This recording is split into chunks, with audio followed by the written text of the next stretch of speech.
shortage of food, the IDF mistakenly went and shot children who went to collect flour. Today in Sky News it was on. Mistaken identity, they didn't know. La hawla wa la quwwata illa billah.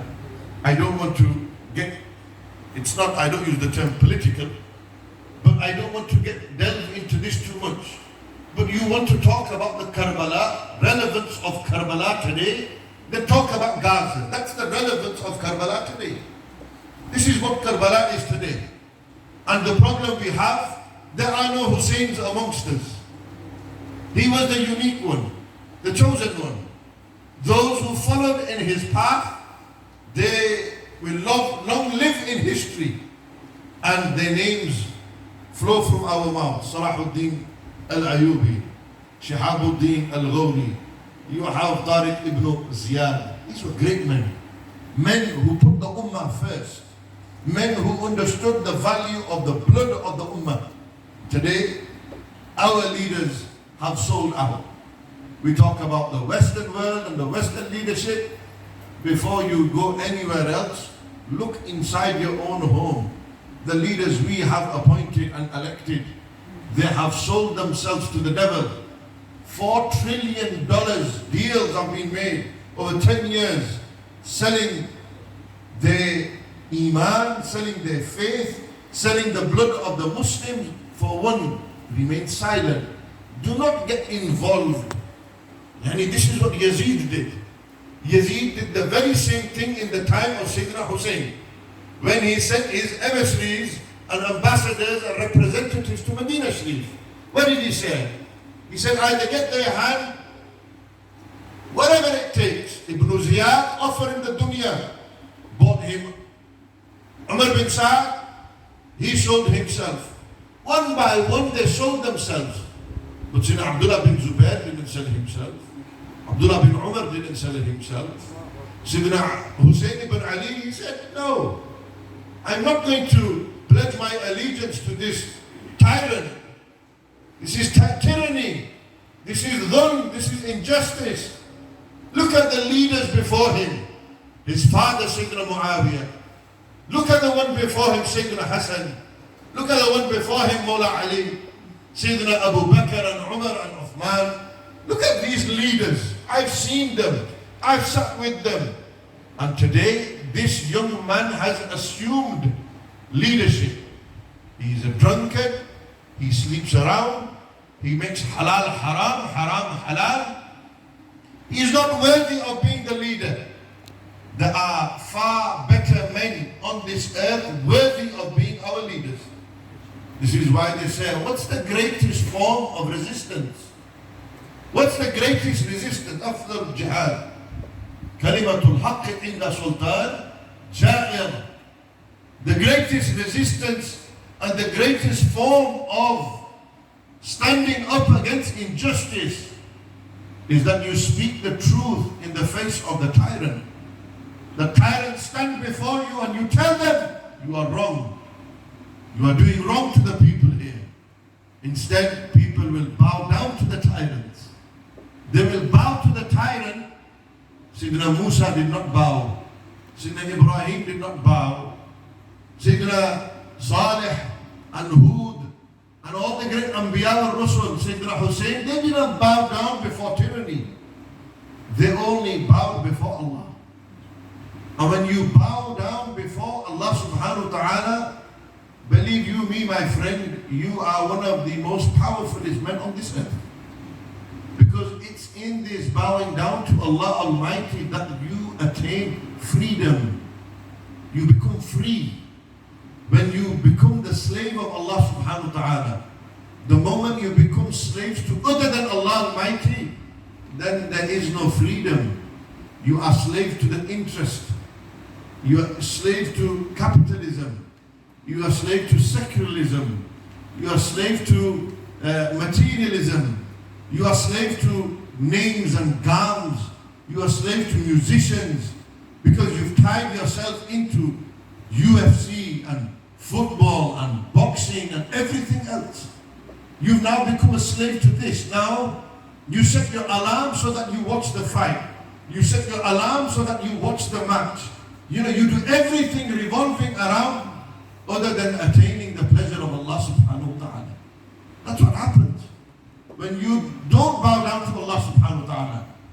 Sayyidina Hussain, he taught us so many things. One, you should never miss your prayer. Even if you are in the midst of battle, you are on the brink and on the verge of battle. You know the odds are stacked against you. 22,000 against 72. 72 members of his family and friends stood with Sayyidina Hussain in Karbala, and he was surrounded by an army of 22,000. Did he leave his prayer? Did he run from the battlefield? They stopped water. They stopped communication. They didn't want to give him anything. They did an embargo on him. They surrounded him from every corner. But did he leave his prayer? Did he say, no, I'm not going to pray? Sayyidina Hussain, on the last night, on the eve of Karbala, when he summoned his family, he said, I order you two things. Ista'inu bis-sabri wa salah. Hold on to sabr. Oh, my family, we are the family that represents patience. Be very patient for what is going to unfold before your eyes. You will need a lot of patience. And now when you return to your tents, then go and pray to Allah. Read your salah. Read your tahajjud. Read your fajr. And you know what's worse? Today against the ummah, you have those who don't believe. Against Sayyidina Hussain, they read the kalima. They believed. They believed in Allah. They said, La ilaha illallah Muhammadur Rasulullah. They were non-Muslim. They were non-Muslims by action. But by name, they were Muslims. They had Muslim names. They read the kalima. They read their own salah as Sayyidina Hussain read his own. They did everything of their own. Sayyidina Hussain and his family did his own. And they established that there's a difference between us and them. And that difference is what led them to the fire of Jahannam. There is no us and them when it comes to the Ahlul Bayt. It's Ahlul Bayt. It's the family of Rasulullah sallallahu alayhi wa sallam. This is why it's necessary and important for us, my brothers, sisters who may be listening, that we understand and we reflect on our purpose, why we are here. What Sayyidina Hussain stood for. What was his mission? What did we learn from his life? That this was a single man who had the greatest form of resistance against injustice and oppression. What happened to Sayyidina Hussain was the biggest tragedy, the most unjust and tyrannical story that you could ever read. History has never seen a martyrdom like this. History has never seen a man who has left his home to go to Kufa because the people have wrote letters to him, to then be stopped on the way because they feel he's a threat. His son Ali Asghar is a threat. Ali Akbar is a threat. Asim bin Hassan is a threat. Abu Bakr, Umar, Uthman, the children of Ali are a threat. Abbas ibn Ali is a threat. They felt that 72 of them are a threat here. It's threatening that if we allow him to get to Kufa, they are ready and he will amass an army. Stop this before he gets there. So they stopped him. When they stopped him and he stood on this land, he asked, what is the name of this place we are? And they said, it's called Karbala. And he said, no, it's not called Karbala. It's called Karbun wa Bala'un. Karbo Bala. This is the land of Mushaqqat and Musibat. This is the land of Imtihan. This land, the name is hardship, difficulty. This land, the name is test and trial. He said to his family, this is now our last destination on our journey in this dunya. This is where we shall stop. We will not go any further. Water was stopped. He had his wives with him. He had his children with him. He had his brothers with him. He didn't bring an army with him. Someone might say, well, maybe he wanted to fight them. You don't take your wife to battle. You don't take your daughter Sakina to battle. He could have bought an army, but he didn't. His intentions and objective was not that I'm interested in the kursi. I'm interested in the position and power. I'm not interested in position and power. Ultimately, he is the king. There is no one more supreme than him on the earth at the time. He doesn't need the allegiance of the people to prove it. Everyone knows. Shah Ast Hussain, Badshah Ast Hussain. Deen Ast Hussain, Deen di Pana Ast Hussain. Sardar Nadar, Das Dardar Se Yazid, Hakake bin ala ila Ast Hussain. Everyone knows.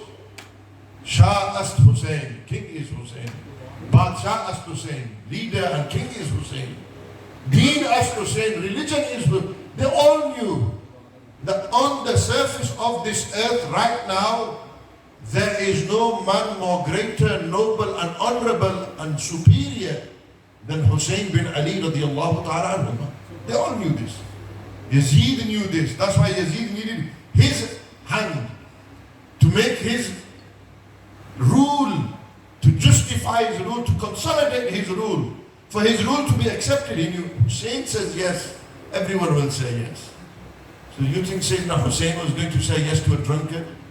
You think Sayyidina Hussain was going to say yes to a man who doesn't read his salah?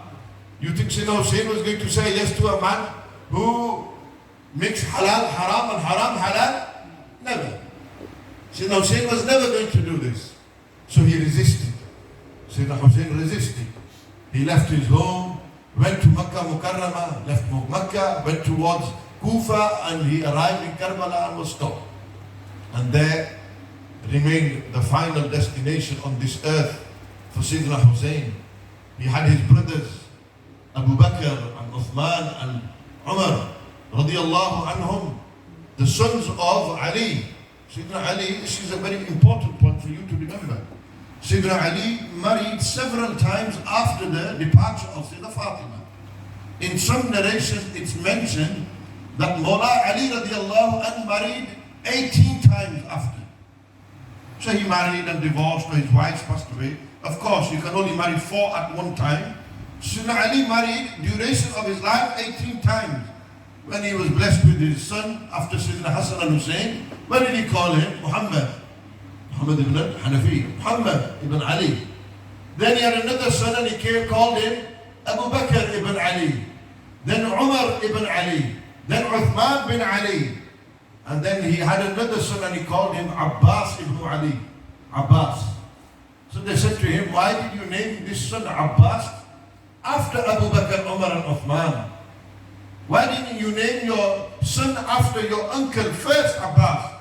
He said, like Abbas accepted Islam, after them I named my son